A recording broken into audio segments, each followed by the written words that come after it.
Shri Swami Samarth भक्तांनो, 30 April हा दिवस विसरण्याची चूक अजिबात करू नका, कारण या दिवशी दोन महाशक्तींचा महासंयोग होत आहे. हो, 30 एप्रिलला भगवान नरसिंह जयंती आहे आणि याच दिवशी माता छिन्नमस्ता जयंती सुद्धा आहे. या दोन्ही आपापल्या जागी प्रचंड शक्तिशाली देवता आहेत आणि या दिवशी जर तुम्ही एक छोटासा उपाय केला तर त्याचे खूप मोठे फायदे मिळतील.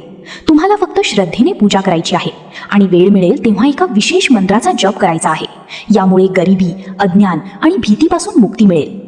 एकीकडे भगवान नरसिंह आहेत, ज्यांना आपल्या भक्त प्रल्हादाचे कष्ट पाहवले नाहीत आणि ते खांब फोडून प्रकट झाले.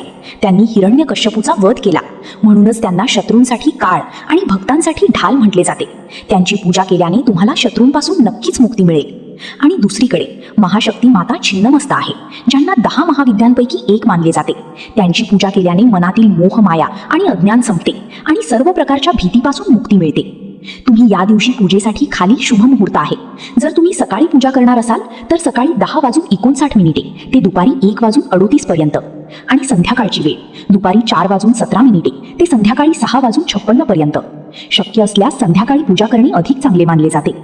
पूजेदरम्यान तुम्हाला या मंत्रांचा जप करायचा आहे: ओम नरसिंहाय नमः आणि ओम छिन्नमस्तकाय नमः. या मंत्रांचा जप करून तुमच्या मनातील इच्छा पूर्ण श्रद्धेने आणि स्वतःला समर्पित करून व्यक्त करा. आपल्या चुकांची माफी मागा आणि त्यानंतर तुमच्या आयुष्यात होणारे सकारात्मक बदल तुम्ही स्वतः अनुभवाल. जर तुम्हाला ही माहिती आवडली असेल तर व्हिडिओला लाईक करा, जास्तीत जास्त शेअर करा आणि कॉमेंटमध्ये ओम नरसिंहाय नमः, जय माता छिन्नमस्ता लिहायला विसरू नका. श्री स्वामी समर्थ.